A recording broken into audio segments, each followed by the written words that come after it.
A'udzu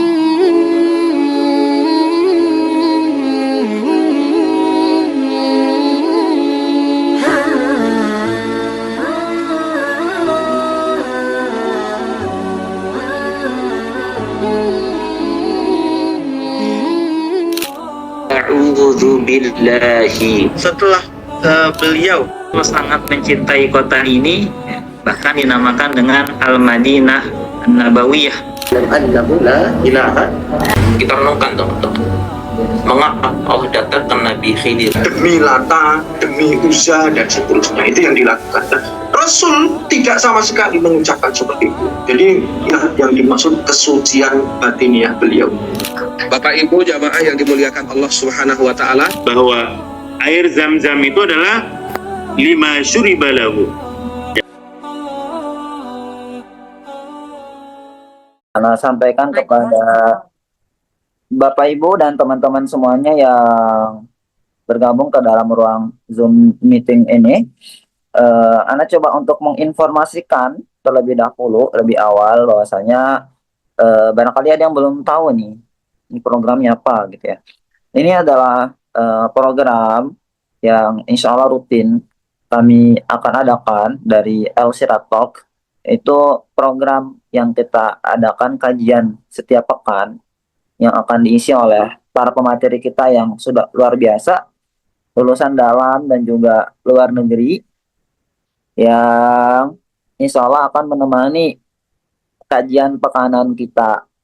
Kami dari hasil riset sederhana yang kami lakukan, ternyata banyak Bapak Ibu dan teman-teman semua yang siangnya itu beraktivitas gitu ya, dan satu sisi ingin terus menuntut ilmu gitu ya, ingin terus menuntut ilmu, tapi kadang malam harinya itu sudah kehabisan energi, capek, mau keluar untuk menuntut ilmu di luar, sudah kehabisan energi atau kadang tidak terjangkau. Nah, oleh karena itu kajian makanan ini menjadi solusi bagi Bapak Ibu ataupun teman-teman semuanya yang bisa jadi mengalami hal yang sama seperti itu ya. Oleh karena itu mohon izin ya, saya tunggu sebentar ya, karena agak ada bising di sini. Saya mau izin untuk reminder teman saya dulu. Mohon izin. Untuk sementara Bapak Ibu dan teman-teman semuanya, yuk bantu yuk untuk disebarluaskan informasi ini, disampaikan ke keluarganya, dikirim ke grup-grup, di-upload ke story WhatsApp, karena program ini bagus dan gratis seperti itu ya. Apalagi materi pada malam hari ini adalah parenting keluarga, kalau nggak salah ya, parenting keluarga Imron ya kalau nggak salah ya. Itu saya yang baju dos yang lupa lagi. Itu adalah tentang bagaimana caranya kita membina keluarga versinya keluarga Imron. Keluarga Imron ini adalah salah satu nama yang Allah munculkan di dalam Al-Quran, bahkan punya surah tersendiri yaitu Ali Imran. Nah, bagaimana nanti sebelum kita masuk ke dalam program kajiannya, mohon kami dibantu Bapak Ibu dan teman-teman semuanya untuk yuk di-share dulu ya, di-share. Saya kasih space waktu 4-5 menit untuk Bapak Ibu dan teman-teman nge-share kegiatan ini, sembari saya mau ngasih tahu ke teman saya biar nggak terlalu bising, oke?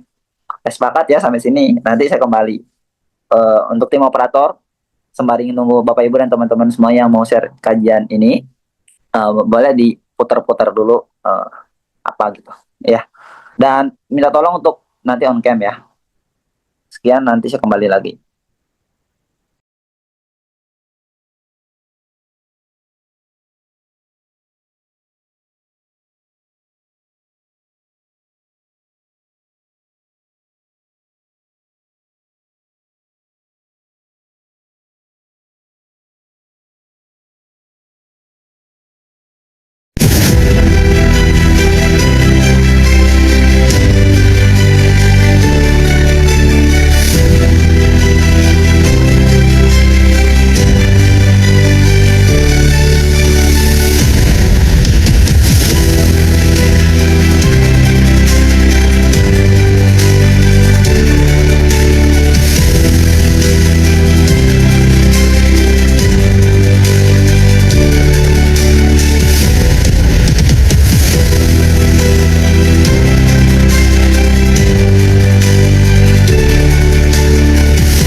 setelah beliau sangat mencintai kota ini, bahkan dinamakan dengan Al-Madinah An-Nabawiyah. annahu la ilaha Kita renungkan dong. Mengapa Allah datangkan Nabi Khidir? demi Lata, demi Uzza dan seterusnya, itu yang dilakukan. Dan Rasul tidak sama sekali mengucapkan seperti itu. Jadi yang dimaksud kesucian batiniah beliau. Bapak Ibu jamaah yang dimuliakan Allah Subhanahu wa taala, bahwa air zam-zam itu adalah lima syuriba lahu.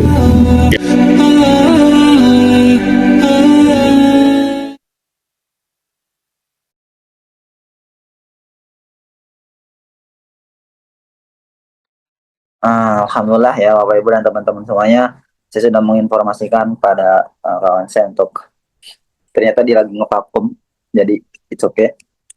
Boleh dong info di kolom chat siapa aja yang tadi udah nge-share. Coba ini kita mau dapat pahala jariah berjamaah. Jangan masa cuma nge-share satu kali klik aja pelit gitu ya. Apalagi mau katanya mau apa namanya itu, mau berguna bagi agama nusa dan bangsa. Kalau itu ngomongnya kebesaran. Kalau misalnya nge-share satu kali klik aja nggak mau misal gitu ya. Coba info dong di kolom chat Bapak Ibu dan teman-teman semuanya siapa yang udah share.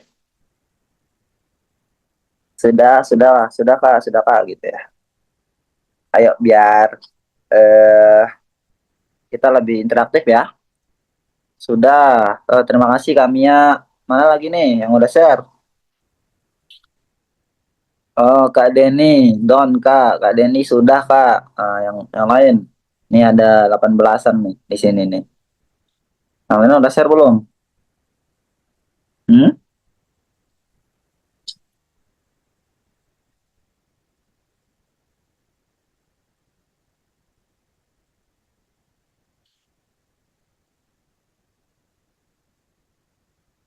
Sudah Pak Ketua, Masya Allah. Alhamdulillah ya, saya berhusnuzon. Bapak Ibu dan teman-teman semuanya sudah bantu nge-share terkait program kita pada malam hari ini. Suara siapa tuh? Muhammad Rezeki. Ella sudah Kak, terima kasih ya. Terima kasih yang sudah merespon, Misari, Ella, Mia, Denny, terima kasih banyak. Dan kepada yang belum, semoga tergerak hatinya dan diberikan hidayah untuk membagikan program kajian kita di malam hari ini. Baik, Bapak Ibu dan teman-teman semuanya, sebagaimana moderator dan MC pada biasanya, termasuk juga saya, mari kita pertama-tama untuk saling mengajak agar kita sama-sama bersyukur kepada Allah Subhanahu wa taala yang dari sekian banyaknya perbuatan dosa yang kita lakukan, kesalahan yang kita lakukan, gitu ya, di tengah banyaknya nikmat yang Allah berikan kepada kita, kita masih berbuat kezoliman, Allah tetap berikan kita kesempatan untuk melanjutkan hidup gitu ya, agar kita bisa memperbaiki kesalahan-kesalahan kita, mengistighfari dosa-dosa kita, lalu kemudian kita menambah amalan-amalan kebaikan yang kita harapkan, amalan kebaikan kita nanti bisa lebih banyak dibandingkan keburukan kita, yang itu bisa dikabar baik di akhirat nanti. Dan di antara salah satu contohnya adalah dengan kita diberikan kesempatan dan ketergerakan hati untuk bisa hadir pada malam hari ini kita ngaji bersama. Maka dari itu Bapak Ibu dan teman-teman semuanya, ini adalah karunia dari Allah yang begitu patut untuk kita syukuri. Maka dari itu marilah kita membiasakan diri kita menjadi pribadi yang mudah untuk mengucapkan Alhamdulillah ya. Maka dari itu yuk kita sama-sama mengucapkan hamdalah, Alhamdulillahirabbil alamin. Salawat dan salam semoga senantiasa selalu tercurahkan kepada junjungan kita Nabiullah Muhammad Sallallahu Alaihi Wasallam, dan juga kepada keluarga, kepada para sahabat, kepada tabiin, tabiut tabiin, para ulama, dan setiap umat yang senantiasa mengikuti sunnah Rasulullah Sallallahu Alaihi Wasallam. Semoga di hari kiamat nanti kita menjadi bagian daripada orang-orang yang diakui oleh Rasulullah sebagai umatnya, dan menjadi bagian daripada umat yang mendapatkan syafaat Rasulullah Sallallahu Alaihi Wasallam. Amin, amin, Allahumma amin.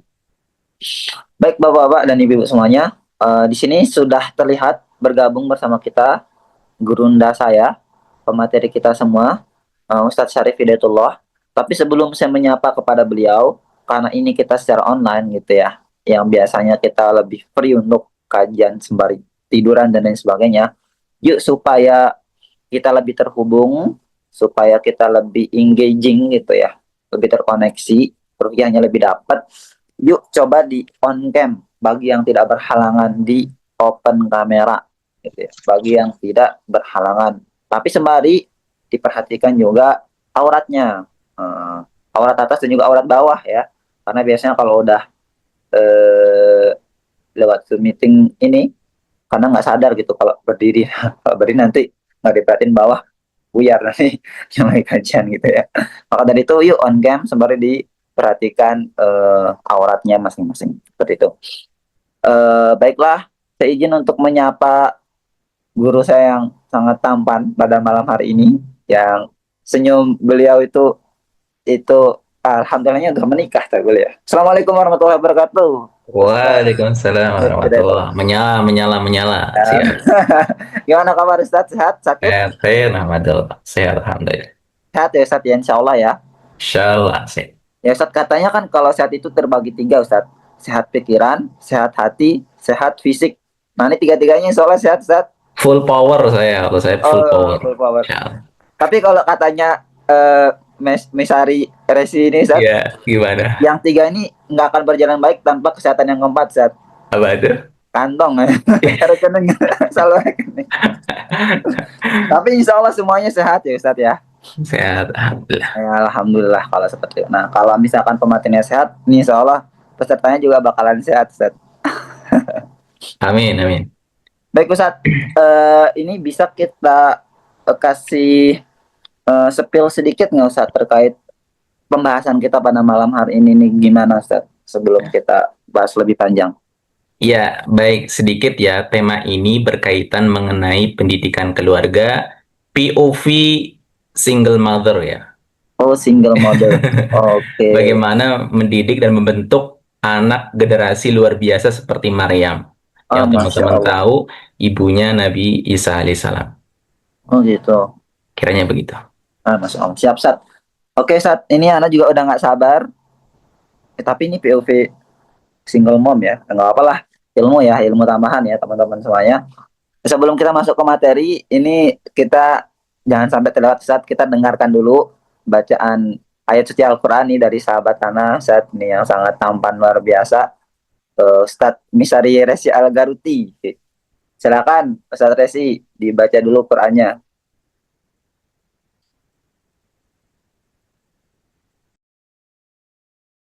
Assalamualaikum warahmatullahi wabarakatuh. Waalaikumsalam. Suaranya sudah jelas, Ustaz Waldi?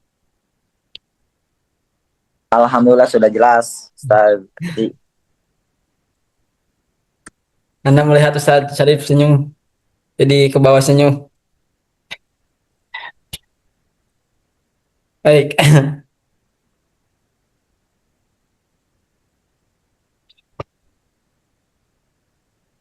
A'udzu billahi minasy syaithanir rajim.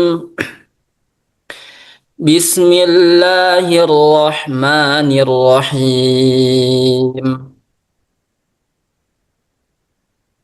إذ قالت امرأة عمران رب إني نذرت لك ما في بطني محررا فتقبل مني إنك أنت السميع العليم فلما وضعتها قالت رب إني وضعتها أنثى والله أعلم بما وضعت وليس الذكر كالأنثى وإني سميتها مريم وإني أعيذها بك وذريتها من الشيطان الرجيم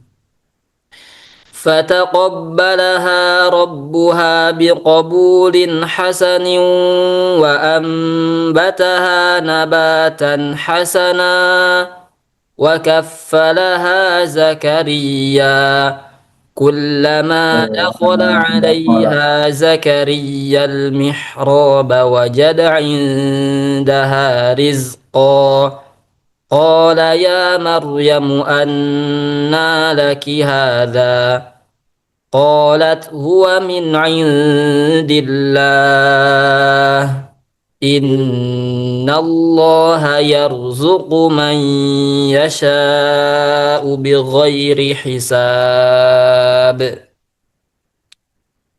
Sadaqallahul Azim. Assalamualaikum warahmatullahi wabarakatuh. Waalaikumsalam warahmatullahi wabarakatuh. Masya Allah, merdu sekali bacaan ayat suci Al-Quran dari Ustaz Misyari Resi Al-Garuti pada malam hari ini ya. Semoga dengan bacaan Quran tadi Bapak Ibu dan teman-teman semuanya menjadi wasilah datangnya keberkahan dan rahmat dari Allah Subhanahu wa taala untuk kegiatan kita pada malam hari ini. Mohon izin Bapak Ibu di mute dulu. Oke. Baik. Sebagaimana Bapak Ibu dan teman-teman semuanya, saya juga tidak sabar ya untuk kita mempelajari materi kita pada malam hari ini. Bahkan pemateri kita juga sudah senyum-senyum ya, sepertinya materinya asik gitu ya. Masih terbuka ya, masih open untuk Bapak Ibu dan teman-teman untuk ngajak keluarga, teman-teman, sanak kerabatnya untuk hadir dalam kajian kita di malam hari ini gitu ya. Karena nanti juga akan ada rekamannya ya kajian kita. Maka dari itu silakan untuk di-share. Selebihnya kepada guru saya Ustadz Syarif Hidayatullah, dipersilakan Ustadz untuk kita belajar bareng. Baik, sebelumnya mungkin minta tolong jadiin kami co-host tim. Oh iya ya. Astagfirullahaladzim Ustadz. Kawan Ustadz. Sudah, Ustaz. Udah Ustadz. Bentar ya. Baik.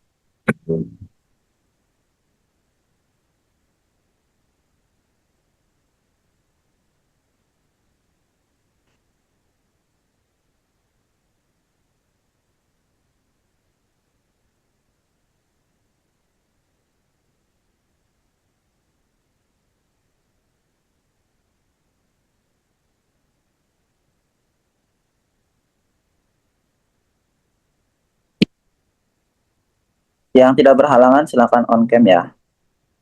Baik, kita mulai ya. Bismillahirrahmanirrahim. Assalamualaikum warahmatullahi wabarakatuh. Waalaikumsalam warahmatullahi wabarakatuh. Assalamualaikum warahmatullahi wabarakatuh. Wassalatu wassalamu ala asyrafil anbiya wal mursalin nabiyina Muhammadin wa ala alihi wa sahbihi wa man tabi'ahum bi ihsanin ila yaumiddin, amma ba'd. Sebelumnya bagaimana kabarnya Bapak Ibu, teman-teman? Ya, sehat ya. Semoga yang sedang kurang sehat, yang lagi sakit, semoga Allah sembuhkan.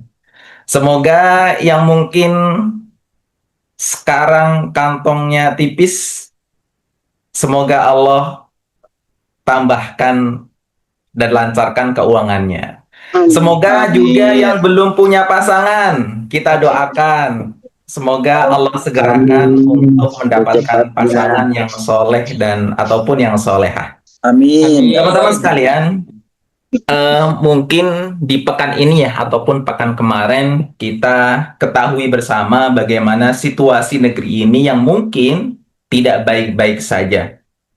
Terlepas dari siapapun yang mungkin kita judge salah ya, entah pemerintahnya, entah kitanya, entah mungkin penunggang gelapnya, tetapi kita diajarkan oleh Nabiullah Ibrahim untuk kemudian mendoakan kebaikan untuk negeri ini. Allahumma ij'al hadzal balada balada Indonesia baladan amina wajnubna wa abna'ana an na'budal asnam. Teman-teman sekalian, kurang lebih 2 hari atau 3 hari kemarin saya mencoba membuka media sosial ya.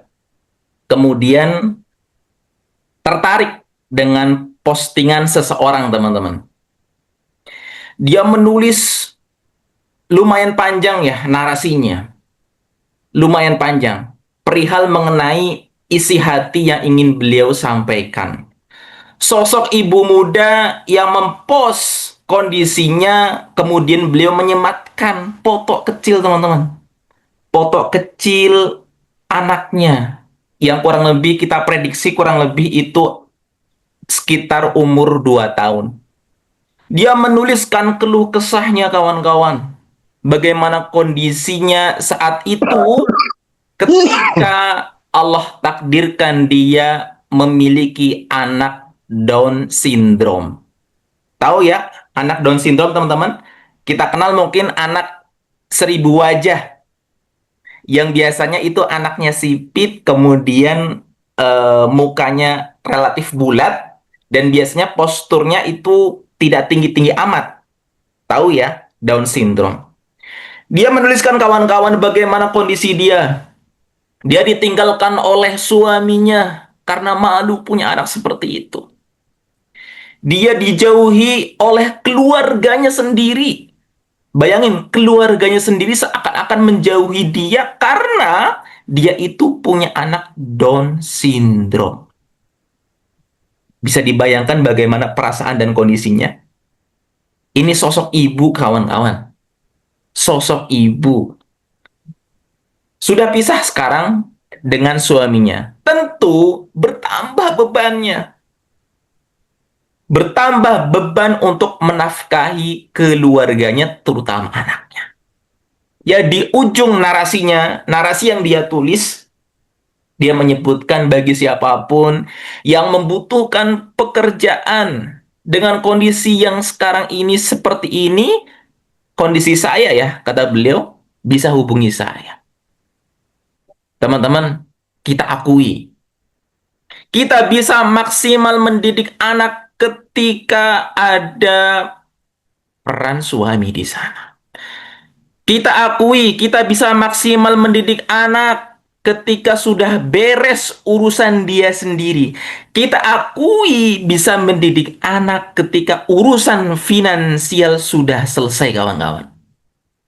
Ketika variabel ini, ketika hal-hal yang kami sebutkan tadi belum tuntas, belum usai, yakinlah teman-teman, fokus untuk kemudian dia mendidik anaknya tentu dipastikan berkurang.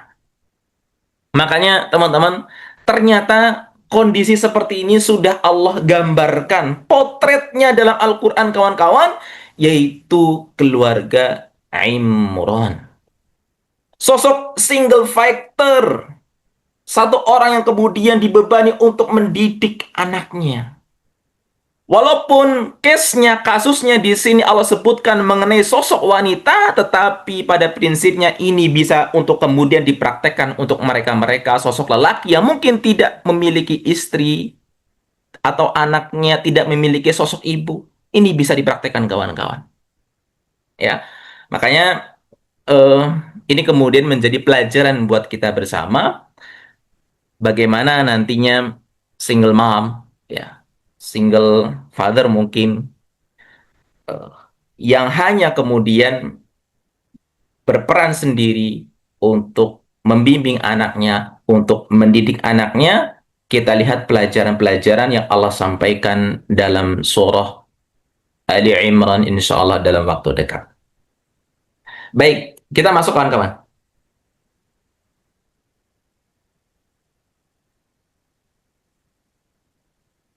Ya, kita nonton sebentar ya. Oke, kita nonton, teman-teman. Nonton sebentar. Viral di media sosial, momen haru terekam saat seorang abang ojol yang sedang mengambil orderan, menyempatkan diri untuk menyapa adik-adik di panti asuhan. Dalam video tersebut, mereka serentak memanggil kata bapak pada abang ojol tersebut. Salah satu dari mereka bahkan mengulurkan tangan untuk mencium tangan abang ojol, seakan menyambut sosok yang sudah mereka anggap seperti keluarga sendiri.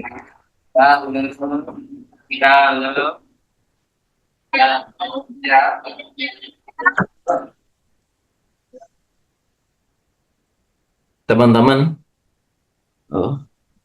apakah ada yang bisa memilih takdir dilahirkan oleh orang tua yang utuh?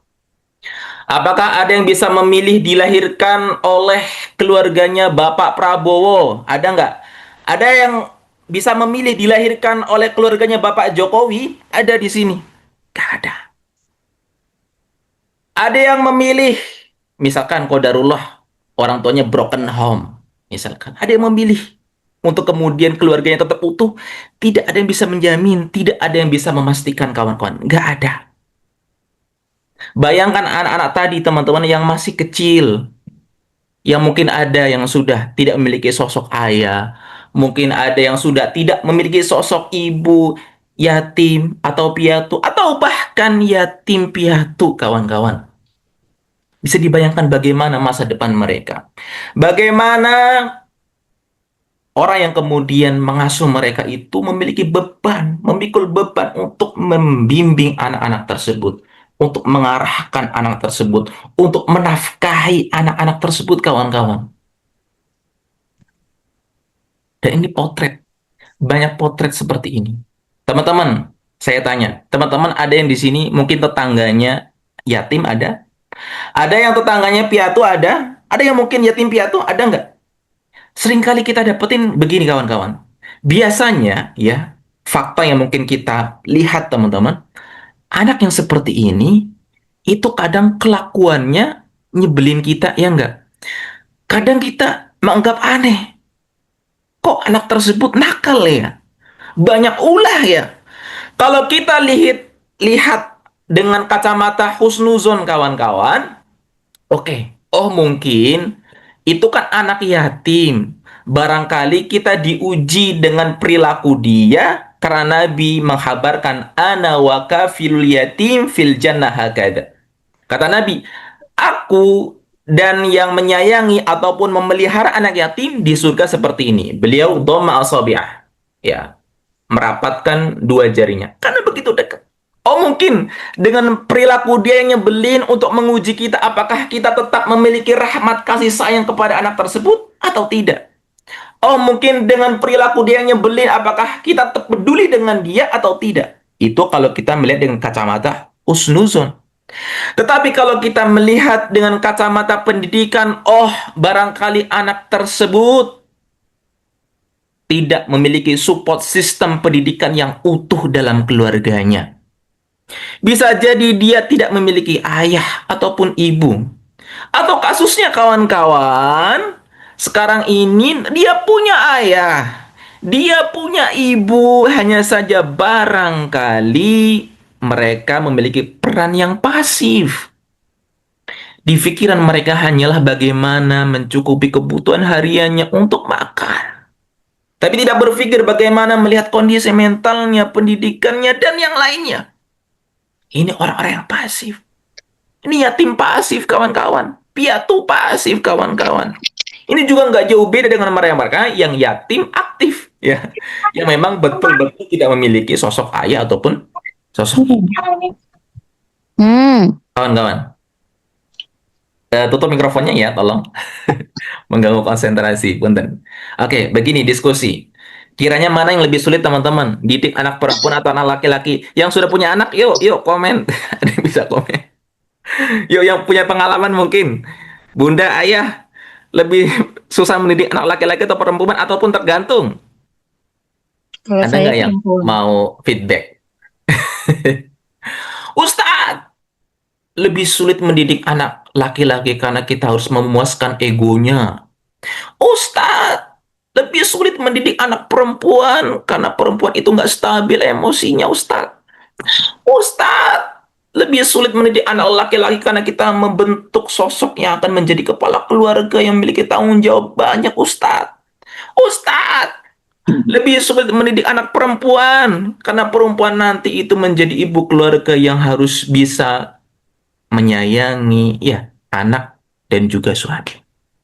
Banyak komentar di sana, teman-teman, dengan sudut pandang persepsi yang lain. Tetapi kita tidak nafikan sabda Nabi Shallallahu Alaihi Wasallam. Lihat sabda Nabi, kawan-kawan. Dari ibunda kita Aisyah radhiyallahu anha, beliau mengatakan atau menukilkan sabda Nabi Rasulullah Sallallahu Alaihi Wasallam, "Mani betulia min hadhil banat bi syai' fa ahsana ilaihinna kunna law sitra minan." Siapa yang diuji dengan anak perempuannya, Lalu dia tetap bisa berbuat baik. Anak-anak tersebut dipastikan, ini garansi dari Rasulullah, menjadi pelindung dia dari api neraka. Artinya dipastikan dia akan masuk surga. Teman-teman, saya cerita. Saya kenal sosok ustadz yang sudah disegani di kompleknya, circle kantornya. Saya tahu betul. Tentu label ustadz, teman-teman ya, itu bagaimana marwah keluarganya harus baik, citra keluarganya harus baik, ya kan? Tapi qadarullah, anaknya ini dimasukkan ke pesantren nggak betah. Qadarullah, setelah ditelusuri ternyata anak perempuannya, mungkin bahasa kita sekarang ini berpacaran gitu ya. Hubungan intens dengan banyak lelaki. Wah, saya tahu kondisinya. Wah, marah besar tuh. Tapi hebatnya Ustadz ini, teman-teman, dia tetap kemudian mengkomunikasikan, memahamkan anaknya itu terkait kondisi yang terjadi. Bagaimana tetap mengarahkan anaknya, bagaimana dia terus berbuat baik dengan anaknya. Dan saya tahu persis orangnya, dan saya kenal betul orangnya, teman-teman.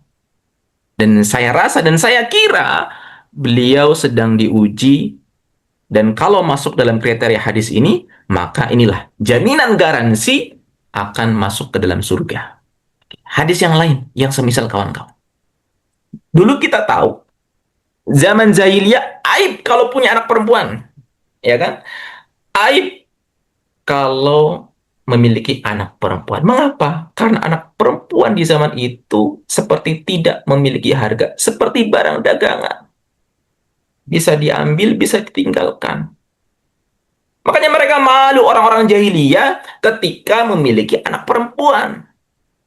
Mereka bangga kalau punya sosok anak lelaki dengan harapan menjadi pemimpin di masa mendatang.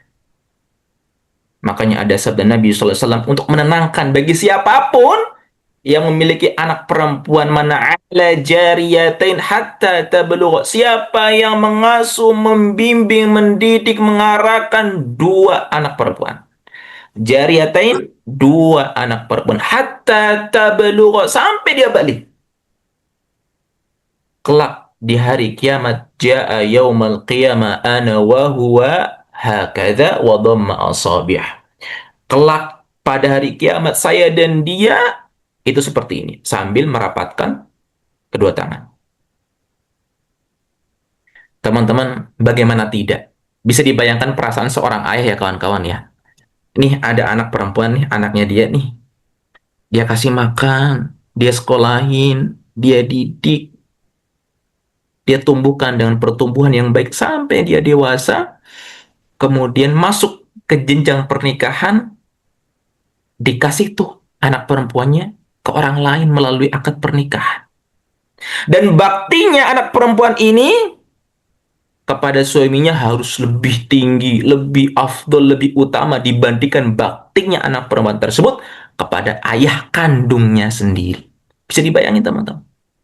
Kalau lelaki, tetap ya, sampai dia wafat, taatnya, baktinya kepada orang tuanya tetap jauh lebih utama dibandingkan ketaatan kepada istri ataupun kepada mertuanya. Itu anak lelaki. Tapi anak perempuan, bayangin teman-teman, perasaan orang tuanya. Nah, kiranya itulah secara psikologis bagaimana keutamaan yang tentunya bagi mereka-mereka yang kemudian memiliki Allah amanahkan anak perempuan. Oke. Baik, kita masuk kawan-kawan. Satu ayat yang kemudian kita merenungi, dari sini mungkin kita mencoba introspeksi ya. Mengapa dan mengapa? Allah berfirman, Innallaha astafa Adam wa Nuha wa ala Ibrahim wa ala Imran 'alal 'alamin. Sungguh Allah telah memilih Adam, memilih Nuh, memilih keluarga Ibrahim, memilih keluarga Imran dibandingkan manusia, makhluk seluruh alam. Allah memilih 4 orang ini, teman. Adam, manusia pertama. Manusia yang sudah menginjak surga kan ya teman-teman ya. Nenek moyang kita yang paling dahulu. Nuh, Rasul yang pertama. Dikala kesyirikan merajalela, Nuh yang pertama. Yang Allah angkat sebagai Rasul untuk membasmi kesyirikan-kesyirikan. Ibrahim Abul Anbiya. Seluruh Anbiya, porosnya nanti teman-teman, kepada Alu Ibrahim. Dan ini nyempil yang terakhir nih. Bukan Nabi, bukan Rasul. Wa ala Imran. Keluarga Imran. Kiranya teman-teman, kalau antum nih, nama antum ya, disematin, dijajarkan sama Presiden Cina, siapa tuh? Jepin ya. Presiden Rusia. Presiden Amerika, terus nama antum di sampingnya yang keempat. Kiranya begitu. Bangga nggak? Bangga dong. Gembira nggak? Gembira kan? Wah, luar biasa. Tentu orang-orang akan cari tahu tuh, siapa antum kan? Siapa Anda tuh? Kok bisa berjejer dengan orang-orang hebat? Harusnya demikian kan? Inilah Imran. Bukan Nabi, bukan Rasul. Kalau mungkin 3 orang pertama ada, Nabi, Nuh, Rasul, Ibrahim pun sama. Mungkin karena mereka punya privilege. Label Nabi ataupun Rasul. Tapi ini, Imran. Di sini mungkin ada tetangga ataupun di sini yang namanya Imran mungkin ya. Ini, keluarga Imran kawan-kawan. Allah utamakan, Allah gandengkan, Allah sematkan. Ya, Allah sematkan dengan sosok mereka-mereka orang-orang besar, orang-orang hebat, orang-orang yang punya pengaruh dalam Islam, bahkan di area dunia ini teman-teman. Alal alamin. Makanya dari situ kita pengen belajar ya teman-teman, keluarga Imran. Tetapi lebih ajibnya kawan-kawan, tidak disebutkan satupun dalam satu surah tersebut, surah Ali Imran teman-teman, terkait peran Imran dalam mendidik keluarga. Silakan.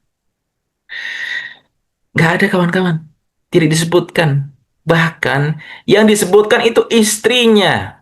Kita lihat ya teman-teman ya. Ini, satu tempat saja. Ini nih. Oh, saya nggak bisa itu ya. Idh qalat imra'atu Imran. Dah, itu doang. Itu tok. Itu tok, teman-teman. Ketika berkata perempuannya Imran, artinya istrinya Imran. Ya, teman-teman. Menarik, kawan-kawan. Surat tersebut disebutkan Alu Imran, tetapi peran Imran tidak disebutkan sama sekali. Yang disebutkan hanyalah peran istrinya. Dan nanti kita lihat bagaimana sejarahnya sih, sedikit ya sejarahnya, biar kita tuntas memahami terkait keluarga Imran. Lanjut teman-teman. Baik. Kita coba sedikit melihat, mereview kisah ya antara Imran dan Hana binti Fakus. Hana ini istrinya Imran. Pertama, Imran secara nasab kawan-kawan disebutkan dalam kitab Al-Bidayah wan Nihayah lil Imam Az-Zahabi bahwasanya Imran ini masih kemudian memiliki silsilah keturunan dengan Nabi Sulaiman bin Nabi Daud. Kita tahu kan ya, Nabi Sulaiman itu anaknya Nabi Daud. Nah, Imran ini salah satu cucu cicitnya yang bawah. Muncullah yang namanya Imran. Keluarga Imran terkenal dengan sosok orang-orang yang soleh, orang-orang yang mulia, kawan-kawan. Begitu pula istrinya Hana. Ya, Hana ya, kalau pakai tulisan Arab itu pakai ha. Ha nun ta marbuto. Hana. Hana.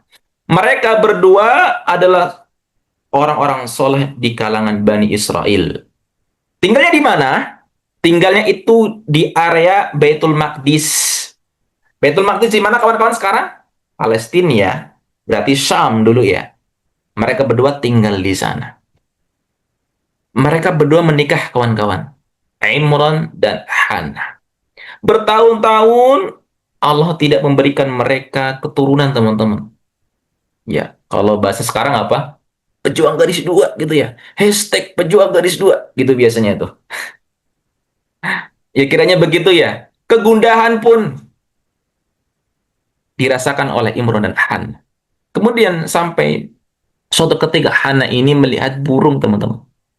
Melihat burung ya, mematok gitu ya. Kemudian dia bernazar, ya Allah, seandainya saya memiliki anak, aku akan jadikan dia sebagai khodim Baitul Maqdis.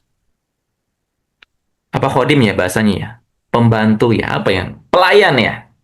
Pelayan Baitul Maqdis ya Allah. Aku jadikan anakku ini akan menjadi pelayan Baitul Maqdis. Dan Allah kabulkan kawan-kawan selang beberapa bulan.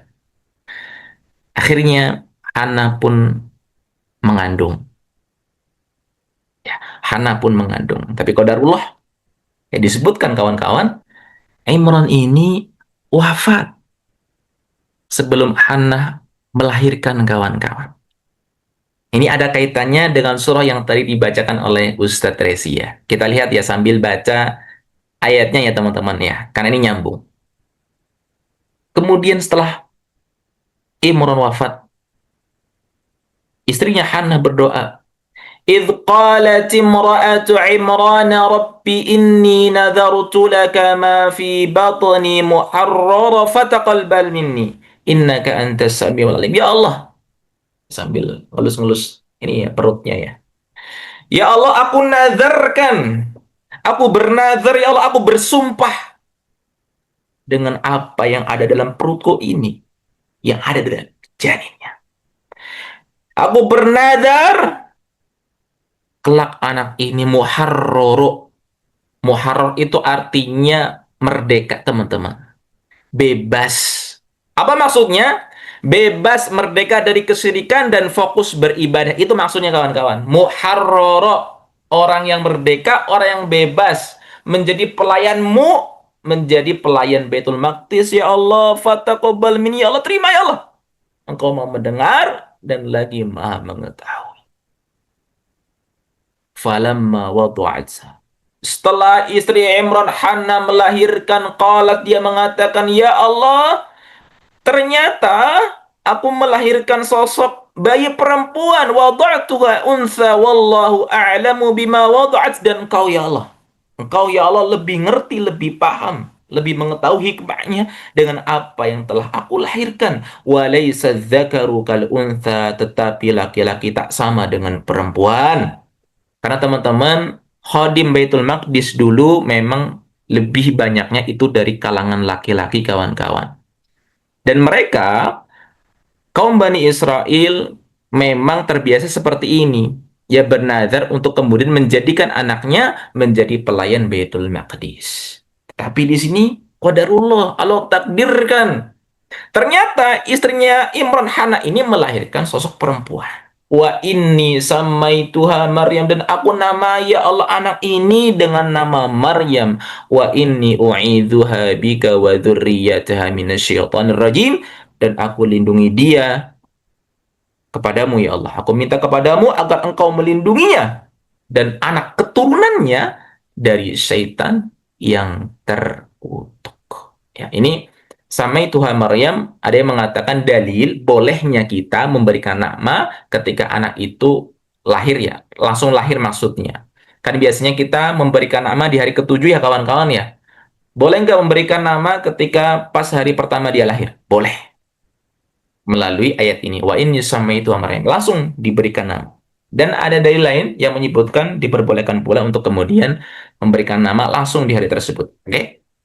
Fataqabbalaha, dan Allah pun menerima anak tersebut biqabul hasan, dengan penerimaan yang begitu baik. Wa ambataha nabatan hasan, dan Allah tumbuhkan.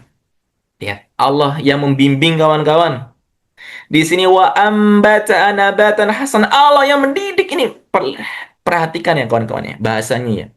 Ternyata tidak disebutkan di sini ibunya yang mendidik. Ya, gurunya yang mendidik. No.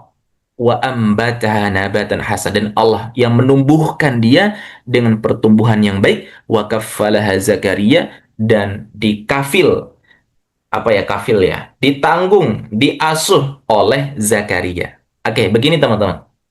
Tradisi dulu, kawan-kawan, tradisi dulu, orang itu berbangga kemudian ketika mampu mengasuh anak-anak yang memiliki nasab kemuliaan. Ya, orang-orang dulu ya teman-teman ya, mereka itu berebut pengasuhan kawan-kawan ketika anak tersebut adalah anak-anak yang mulia. Nah, kondisi ketika Maryam seusai dia lahir, kemudian beranjak dewasa, orang-orang berebut kawan-kawan untuk kemudian mengasuh Maryam. Siapa kiranya yang pantas dan cocok untuk mengasuh Maryam?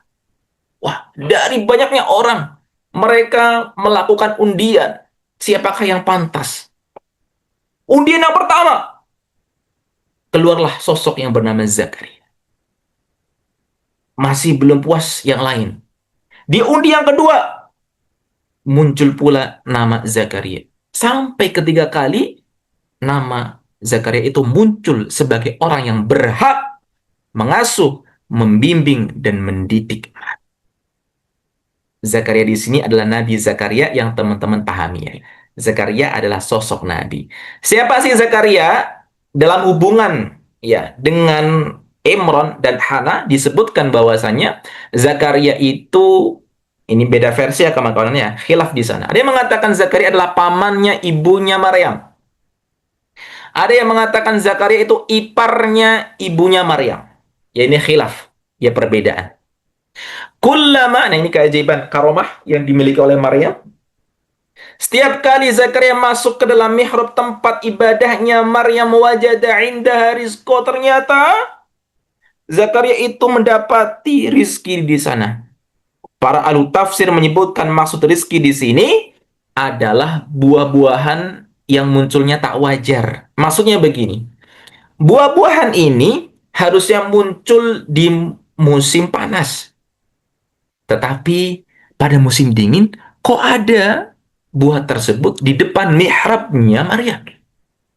Buah ini nih harusnya adanya munculnya di musim dingin. Tetapi pas musim panas, di depan mihrabnya Maryam, kok ada buah tersebut? Kiranya begitu.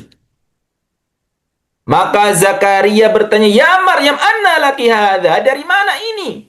Kok bisa kamu dapat ini? Siapa yang ngasih Maryam? Qalat huwa min indillah. Itu dari Allah. Innallaha yarzuqu man yasha'u bighairi hisab. Dan Allah memberi rezeki tanpa diduga-duga. Dari sinilah pula teman-teman Zakaria itu beringinan untuk memiliki anak. Karena sudah melihat karomahnya Maryam, kesolehannya Maryam, Zakaria itu pengen punya anak. Dan itu dijelaskan di halaman berikutnya. Dan kita tidak akan bahas. Itu next saja. Ya, itu kawan-kawan. Kisah sedikit mengenai bagaimana keluarga Imran. Pada intinya, Imran itu kemudian tidak memiliki peran langsung ya. Langsung, dalam artian langsung bertemu dengan anaknya Maryam, kemudian mengasuhnya, mendidiknya, tidak kawan-kawan. Karena Imran itu wafat sebelum Maryam itu lahir. Nah, dari sinilah poin POV yang kami sebutkan di awal, bagaimana menjadi single factor dalam mendidik anak. Terlebih ini perempuan yang mungkin lebih rapuh dibandingkan laki-laki. Perempuan yang lebih lemah dibandingkan laki-laki. Perempuan yang lebih kemudian emosional dibandingkan laki-laki. Kalau yang lemah saja bisa, tentu yang laki-laki jauh lebih bisa. Kiranya begitu teman-teman. Oke. Pelajaran pertama. Penting. Menjadi orang tua yang soleh. Kalimat singkat sederhana tapi prakteknya sangat berat. Astagfirullah, astagfirullah, astagfirullah. Saya yang bicara di sini pun harus istighfar teman-teman. Astagfirullah. Astagfirullah, astagfirullah. Barangkali ya teman-teman ya, anak saya yang sekarang ini kadang nyebelin gitu ya. Kadang bikin emosi karena dosa saya. Astagfirullah, astagfirullah. Barangkali anak didik saya, santri saya nggak paham-paham. Perbuatannya jengkelin itu karena dosa saya. Astagfirullah. Imran orang yang soleh. Hana orang yang soleh. Allah yang didik Maryam, kawan-kawan. Allah yang langsung bimbing Maryam, kawan-kawan. Allah yang langsung berikan rizki yarzuqu bi ghairi hisab kepada Maryam langsung. Allah yang jadikan Maryam itu menjadi wanita terbaik. Wanita yang disebutkan oleh Nabi Shallallahu Alaihi Wasallam, kamula minar rijali kathir, yang sempurna imannya, yang baik imannya dari kalangan laki-laki itu sangat banyak. Yang imannya kokoh, yang Islamnya baik, yang tauhidnya bagus dari kalangan laki-laki itu sangat banyak, kawan-kawan. Walam yakmul minan nisa, dan tidaklah sempurna dari kalangan perempuan kecuali dua. Yang pertama Asiyah imra'atu Fir'aun, dan Maryam. Dua perempuan spesialkan oleh Nabi, imannya dapat validasi dari Nabi, legitimasi langsung dari Rasulullah Shallallahu Alaihi Wasallam. Maryam, teman-teman, kiranya dengan kondisi kita yang sekarang ya, yang sekarang nih, kita tanya deh, ya kesolehan, ya naik turun, turunnya lebih sering gitu ya. Iman, kadang baik, kadang buruk, mungkin buruknya lebih sering ya. Dan segala aspek kehidupan kita, mungkin nggak teman-teman, kalau kita untuk kemudian Allah tumbuhkan, Allah jaga anak kita seperti Maryam, mungkin nggak? Yuk, yang teman-teman yang bisa jawab. Teman-teman yang tahu jawabannya sendiri. Kalau saya rasa belum ya. Kalau saya pribadi, ya Allah, masih banyak dosa, ya Allah. Banyak khilaf, banyak kekeliruan, banyak ego yang lebih dituruti, nafsu yang dituruti, ya Allah, setan didengarkan, ya Allah. Masih banyak. Makanya mungkin, ya anak kita, anak saya, kadang jengkel juga gitu ya teman-temannya, sulit diatur. Mungkin di situ sebabnya. Makanya dalam surah Al-Kahf, Kahfi ya, di kasus yang ketiga, wa ammal jidar fakana li ghulamaini yatimaini fil Madinah. Ada sosok wa kana abu masolihat. Ada sosok lelaki soleh, teman-teman. Ya, lelaki soleh itu nenek moyangnya adalah orang-orang yang soleh. Kemudian dia itu punya harta warisan. Allah jaga harta warisannya dan Allah berikan kepada dua anak cucu cicitnya nanti, kawan-kawan. Lihat, karena nenek moyangnya, kawan-kawan, nenek moyang itu soleh, Allah berikan haknya untuk anak keturunannya, harta karunnya kepada dua cucu cicitnya yang yatim, gitu ya. Ini berkat orang tua yang soleh, kawan-kawan. Maka barangkali begini, kawan-kawan, kadang mungkin kita itu menuruti keburukan itu karena ego dan nafsu kita kan ya. Iya kan ya. Tapi mungkin kita jarang kemudian mikir terkait keluarga kita. Ya, barangkali yang saat ini mudah terjerumus karena nggak berpikir panjang. Yuk dari sekarang, perhitungkan keputusan hidup kita, kawan-kawan. Karena keputusan yang kita ambil itu pasti akan berpengaruh dengan keluarga kita. Dengan istri, dengan anak, dan lingkungan sekitar kita. Itu pasti akan berpengaruh. Makanya Allah itu kalau mencintai seorang, dia berkata kepada Jibril, wahai Jibril, sungguh aku mencintai fulan, maka jadikan orang-orang mencintai dia. Makanya salah satu untuk kemudian kita itu bisa bergaul dengan siapapun, hubungan sosial itu baik, kita itu nggak punya musuh, salah satunya ini. Jadi apa? Menjadi soleh. Makanya orang soleh itu dipermudah dari banyak sisi, kawan-kawan. Fadilahnya itu banyak. Cuman kita sudah tahu, tapi prakteknya kayaknya sulit betul ya. Sulit betul. Angel betul, teman-teman nih, untuk jadi soleh nih. Ya, ada gangguan dikit gitu ya. Kayaknya, mudah terjerumus kitanya, teman-teman. Maka kita berdoa sama Allah, semoga Allah jaga kita dari perbuatan buruk kita, dan kita dijadikan sebagai orang-orang yang soleh, ataupun yang di sini yang solehah, sehingga itu menjadi kebaikan buat keluarga kita bersama. Oke. Yang kedua, Allah Ta'ala berfirman, wa qala rabbukum ud'uni astajib lakum. Hai manusia, doa aku akan kabulkan. Mungkin kita sering gini, bertanya gini, kenapa ya aku udah doa ini itu A, B, C, D, E, tapi nggak dikabulin-kabulin gitu ya? Ada nggak yang mungkin terbesit kayak gitu ya teman-teman ya? Saya pun sama. Ustadz, saya sudah berdoa ini itu, kok nggak dikabulin-kabulin Ustadz? Mungkin ada yang seperti itu. Ya, punya teriakan batin seperti itu ya kawan-kawannya. Begini, teman-teman, begini. Antum taruhlah jadi bos ya. Terus antum punya karyawan. Karyawan antum ini suka telat masuk kerjanya. Gaya komunikasinya buruk. Sering ngutil. Ya, kalau ada bonus-bonus. Nggak jujur dalam akuntabilitas pencatatan keuangan. Ya, kemudian toxic karyawan antum nih. Kira-kira antum kasih promosi kenaikan gaji nggak orang-orang kayak gitu? Kenaikan jabatan kasih nggak? Kecil kemungkinan. Ya kan? Kecil kemungkinan. Nah, barangkali itu yang menjadikan kita belum dikabulkan doa-doa kita, kawan-kawan. Makanya Nabi menggambarkan tuh, ada orang yang begitu jauh dia safar. Karena safar termasuk salah satu mustajabnya doa ya teman-teman ya. Rasul menggambarkan ada orang yang safarnya jauh sampai kepalanya itu berdebu ya, pakainya lusuh. Dia berdoa, ya Robbi, ya Robbi, ya Allah, dia minta ini, itu, itu. Tapi nggak dikabulkan. Kata Nabi, gimana dia bisa dikabulin? Pakaiannya haram. Wa ghudhiya bil haram. Makanannya haram, teman-teman. Itu menjadi penghalang daripada terkabulnya doa. Walaupun dia sudah melakukan asbab-asbab doa. Misalkan doa di waktu mustajab gitu ya. Sepertiga malam ketika sujud antara adzan dan iqamah. Itu kan termasuk waktu-waktu yang mustajab. Tapi barangkali penghalang kita sangat banyak, kerak-keraknya banyak kawan-kawan. Barangkali itu yang menjadikan doa kita tersendat. Nggak turun-turun nih dari langit ketujuh nih. Ketahan mulu nih. Barangkali di situ. Tapi di sini konteksnya adalah Hana.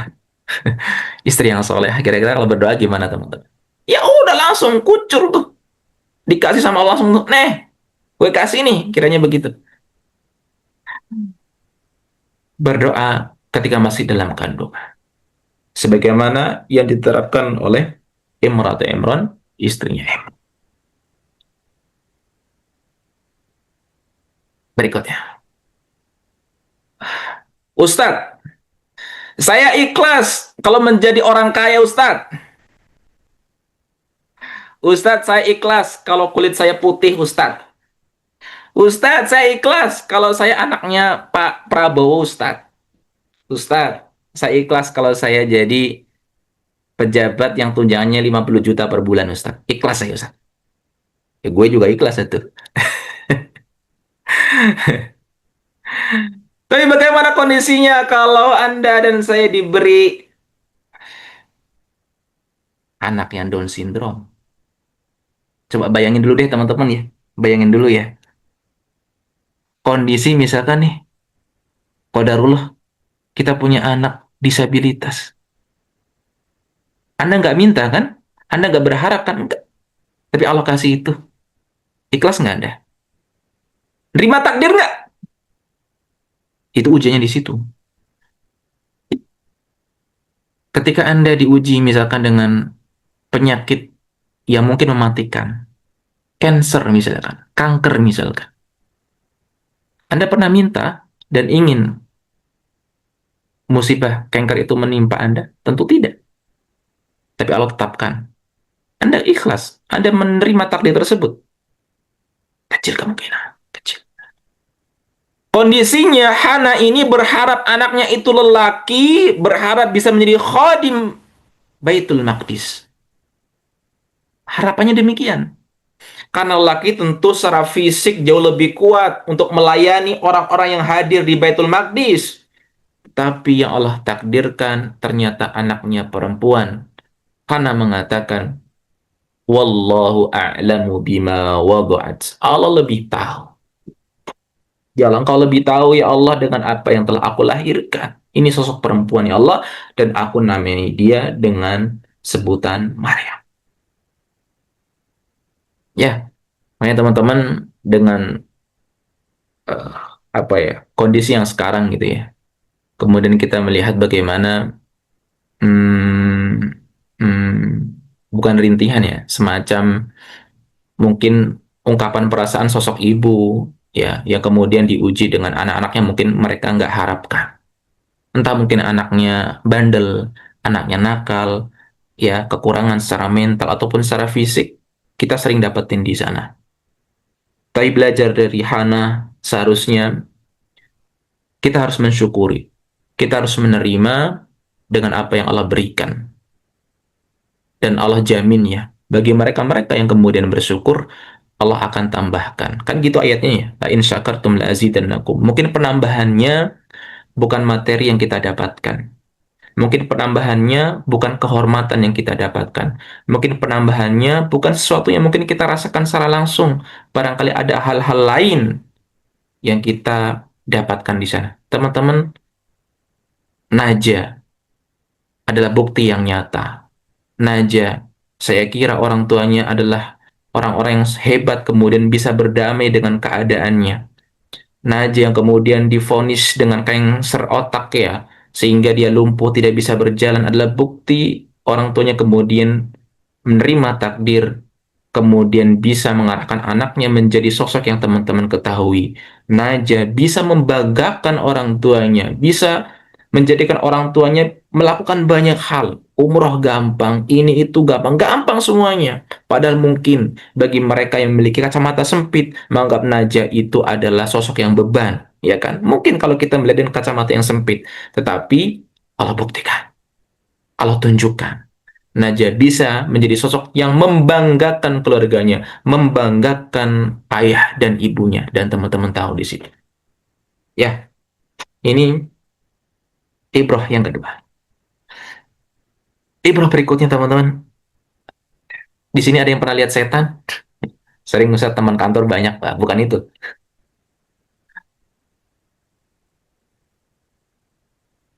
Kawan-kawan, kalau saya boleh nanya ke antum semua dan ke diri kita masing-masing, antum bisa bedain nggak sih mana yang di sana adalah bisikan setan sama bisikan nafsu? Antum bisa bedain nggak?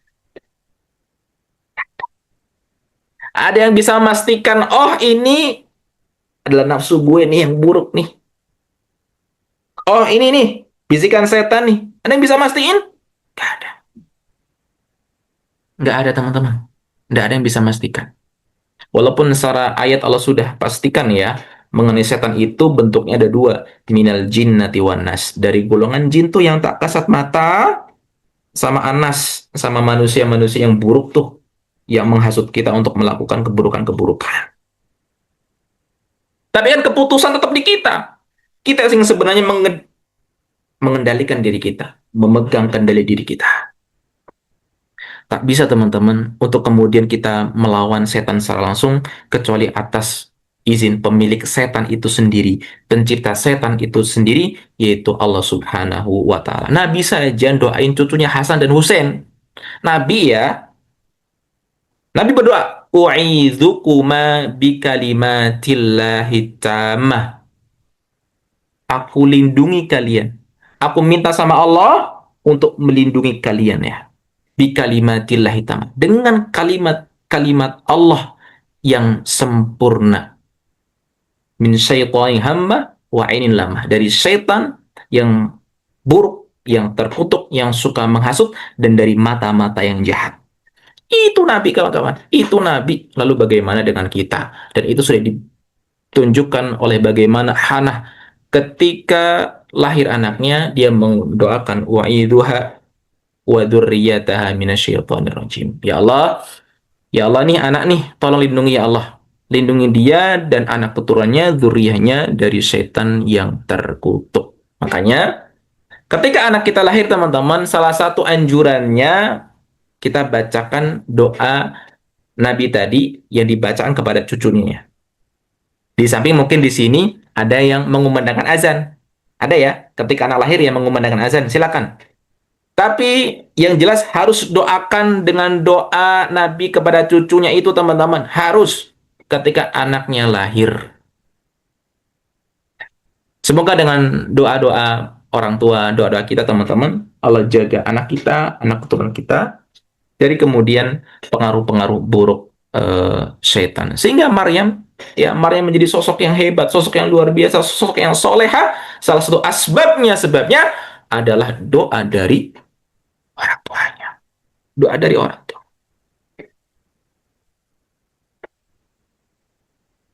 Waduh, kita percepat ya. Berikutnya, pilihkan guru dan lingkungan yang saleh teman-teman. Tadi kondisinya adalah ibunya Maryam, single factor, single mom, single parents teman-teman. Dan begitu pula kita barangkali merasa tidak memiliki kompetensi, merasa belum bisa mendidik, yuk pilih pendidik teman-teman. Ingat ya, pilih pendidik. Bukan cuma lembaga formalitas dengan mengatasnamakan IT, Islam terbaru ya, sekolah Islam terbaru. Bukan cuma mengatasnamakan lembaga yang namanya pesantren, no. Teman-teman harus sampai mendetail ke sana siapa gurunya, sosok gurunya, bagaimana kesalehannya, bagaimana dia mendidik, bagaimana dia membimbing sampai di sini. Itu yang paling penting, jangan cuma labeling nama-nama, no. Tapi guru sebagaimana Hana memilih Zakaria, Allah pilihkan Zakaria sebagai pengasuh pendidik Maryam. Oke? Jadi teman-teman ya, yang mau masukin anaknya ke lembaga pendidikan manapun, lihat pendidiknya ya, oke? Lihat pendidiknya, bukan cuma misalkan pelang nama lembaganya, kemudian akreditasinya, bukan cuma itu teman-teman. Jauh lebih mendalam yang diajarkan dalam surah ini adalah gurunya langsung teman-teman harus paham bagaimana dia mendidik anak-anak yang lain, apakah berhasil ataukah tidak. Ya, teman-teman, ini pastikan. Kemudian yang terakhir kayaknya, yang terakhir bukan ya, bentar. Oke, yang terakhir ya. Terakhir, membiasakan anak ibadah sejak dini. Maryam sudah dididik sejak dini. Maryam sudah diarahkan untuk kemudian beribadah di Baitul Maqdis sejak dini. Maryam sudah kemudian melakukan banyak ibadah di bawah bimbingan Zakaria di mihrab milik dia pribadi. Teman-teman, Nabi pun sudah melakukan hal demikian. Nabi mengajak Hasan dan Husain ya dalam hadisnya untuk sholat. Ya, bahkan Hasan Husain tuh naik ke pundak Nabi ketika sujud. Ada yang mengatakan Umar ya naik ke pundak Nabi ketika sujud. Para sahabat tuh, oh, kok Nabi nggak bangun-bangun dari sujud ya? Terus ada yang nengok tuh, wah cucunya lagi gelantungan di pundak beliau.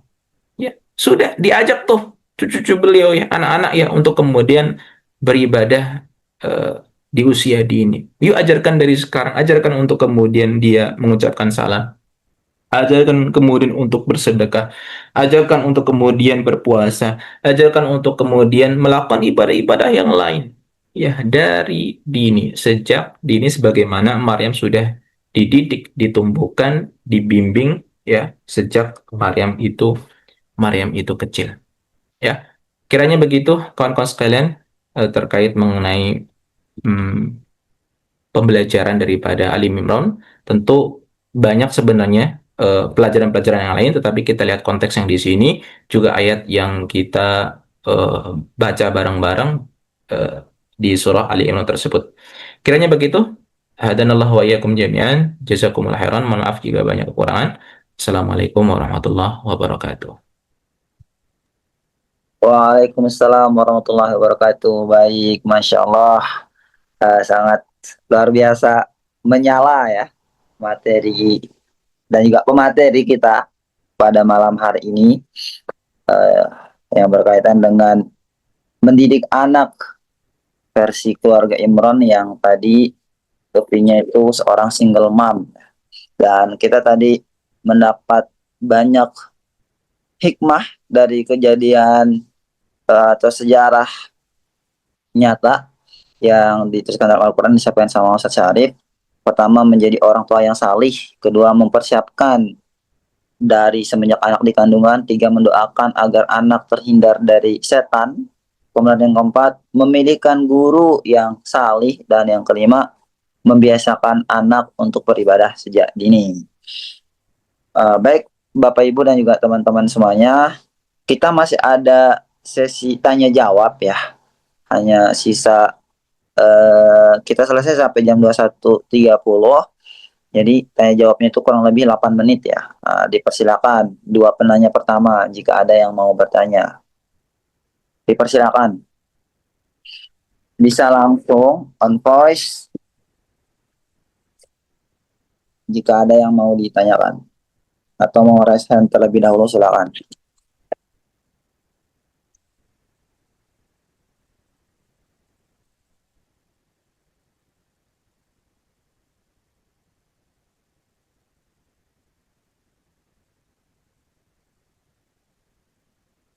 Ayo, ada yang mau bertanya? Atau ada yang bingung mau nanya apa? Atau ada yang mau tinggal amalin aja gitu ya? Oh nih, ada yang mau bertanya. Astagfirullah. Silakan, astagfirullahaladzim. Assalamualaikum warahmatullahi wabarakatuh. Waalaikumsalam warahmatullahi wabarakatuh.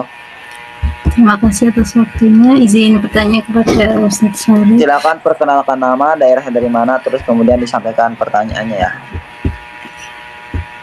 Nama saya Khadijah Nur Fitri dari Solo, Jawa Tengah. Kemudian yang ingin saya tanyakan tadi kan tentang parenting Islami, juga diceritakan tentang Sayyidah Maryam yang dari kecil beliau dijadikan khadimul masjid, juga jadi kan beliau kayak kita lihat beliau ibadah di masjid ya. Jadi untuk dikaitkan dengan, kan kebanyakan orang mengatakan ya, jika kalau di hadis ada salah satu hadis yang menyebutkan kalau perempuan lebih afdal sholat di rumah. Kemudian kalau menurut Ustadz Syarif, apa yang harus kita ajarkan kepada anak perempuan tentang, jadi lebih baik kita ajarkan sholat di rumah atau ke masjid. Kemudian jika misalnya kita kalau saya sendiri kan sejak kecil diajarkannya ke masjid.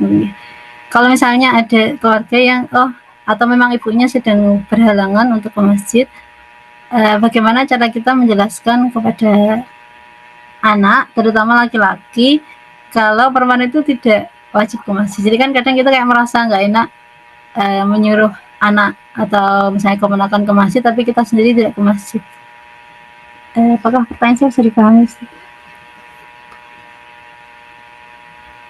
Sekian dulu. Udah? Ya, pertanyaannya udah Mbak? Sudah. Oke. Pertanyaan dari Khadijah dari Solo, Ustaz. Tadi pertanyaan insya Allah bisa dipahami ya. Bisa langsung dijawab, Ustaz. Atau kalau mau ada satu pertanyaan lagi biar sekalian dijawab, silakan raise hand.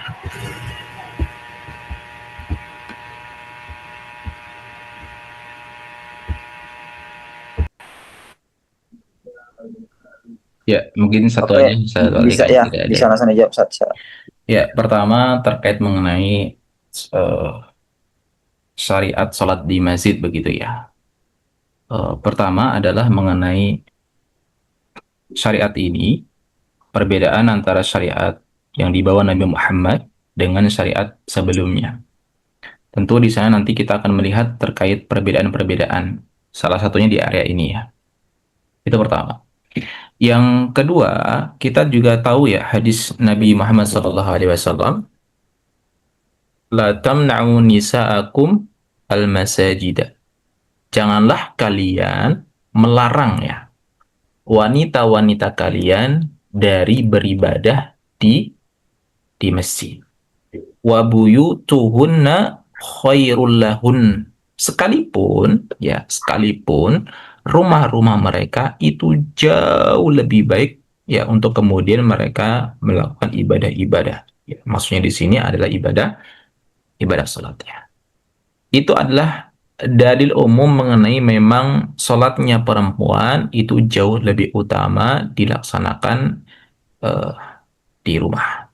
Walaupun kemudian boleh, ya, boleh mereka itu sholat di masjid. Tetapi yang paling afdol, yang lebih utama, sholat mereka itu dikerjakan di rumah.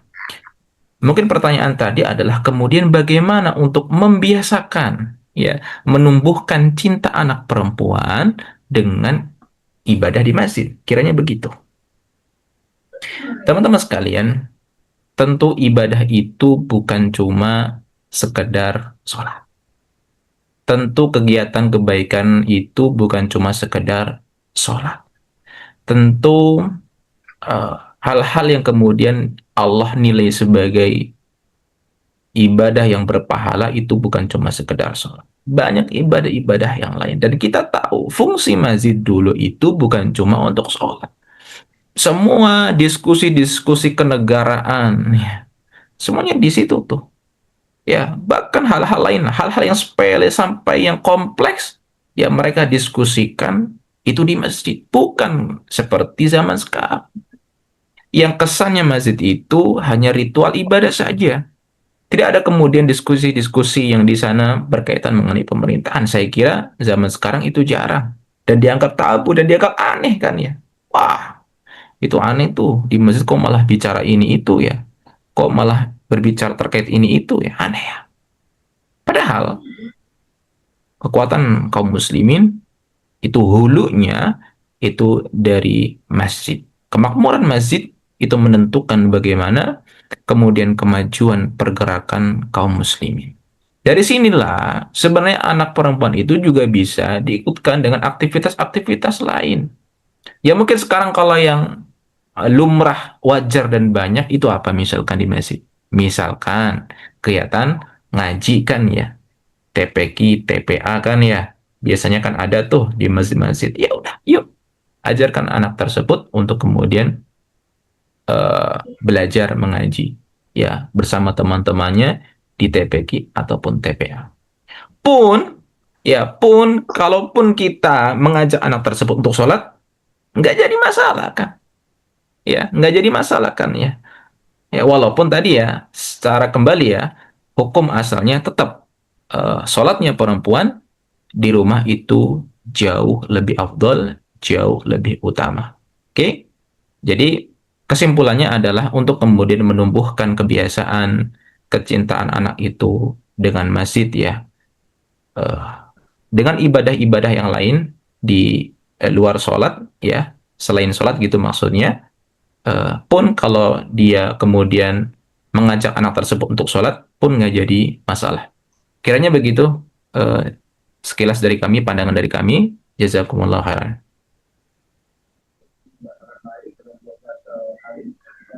Toyib, insya Allah menjawab ya Mbak Khadijah dari Solo terkait pertanyaannya tadi ya.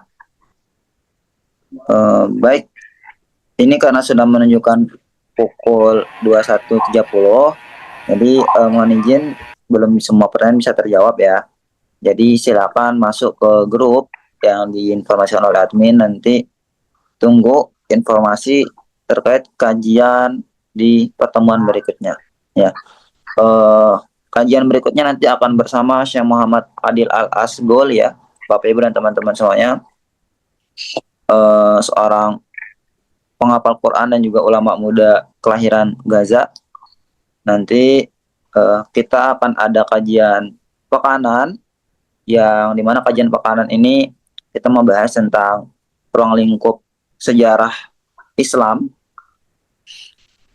dan juga kita ada kajian bulanan. Kajian bulanannya nanti kita akan membahas POV dari keislaman terkait bagaimana memandang fenomena-fenomena yang sedang terjadi di masyarakat, karena ini penting untuk kita bisa mendapati pandangan sebagai seorang muslim.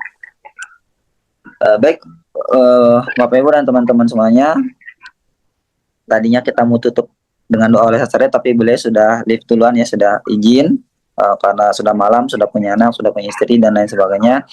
Jadi untuk penutupan pada malam hari ini, mari kita tutup seperti biasanya, yaitu dengan melakukan apa Bro Resi? Biasanya kalau sebelum kita tutup tuh kita ngapain? Mengambil Apa? Mengambil hak orang lain. dokumentasi. Ya, mengambil dokumentasi. Seperti berat sekali. Silakan Bapak Ibu dan teman-teman semuanya. Sebelum kita tutup kajian kita pada malam hari ini, yuk on cam sebentar yuk, kita mau dokumentasikan kegiatan kita pada malam hari ini. Nah, itu atas nama Mia sudah on cam. Terima kasih Mbak Mia yang sudah on cam dengan kacamata hitam. Ada Kak Ella yang sudah on cam juga. Yuk yang lain silakan on cam. Ada dari Dewa Yogia. Silakan on cam dulu teman-teman semuanya. Kita dokumentasikan. Kemudian kita sama-sama tutup.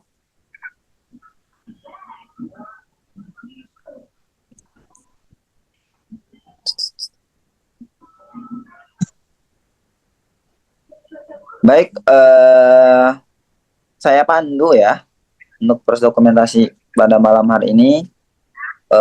Jangan sih yang dipandu oleh Bro Misari aja. Silakan Bro Misari dipandu kita. Baik. Silakan yang ada di slide 1 ini ada beberapa slide. Dimulai dari Ustadz Waldi sampai siapa nih? Kak Henida ya. Ambil yang ketiga, ambil wajah terbaiknya, senyuman terbaiknya. 1, 2, 3. Iya, sekali lagi. 1. Nggak on cam Ustadz, lagi demam. Oh iya, iya benar. Syafakillah tahurun insyaallah. Terima kasih doanya Ustadz. Maka sembuh, didoain sama kita, diaminin sama peserta, amin. Amin ya rabbal alamin. Ya. Sering Terima kasih ya. Ustadz. Ya. Baik, sekali lagi. 1, 2, 3. Sudah cukup, sudah Ali.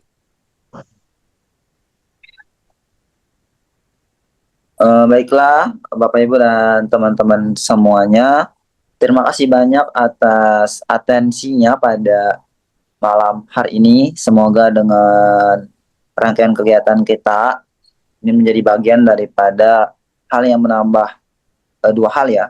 Kalau yang disampaikan oleh guru-guru kita itu, ciri ilmu yang baik itu ada 2. 1 menambah pengetahuan, 2 menambah keimanan. Nah, semoga kedua hal ini kita dapatkan dan juga kita mendapatkan pahala dari sana. Terima kasih banyak ya bagi yang telah bergabung. Ditunggu kesiron Ustadz ilmunya malam ini. Ya, sama-sama Bunda. Ditunggu ya untuk informasi kajian berikutnya. Yang belum bergabung di grup silakan bergabung ke grup melalui kolom chat yang sudah diinfokan sama admin. Kita sama-sama tutup dengan bacaan hamdalah dan doa kafaratul majlis. Alhamdulillahirabbil alamin.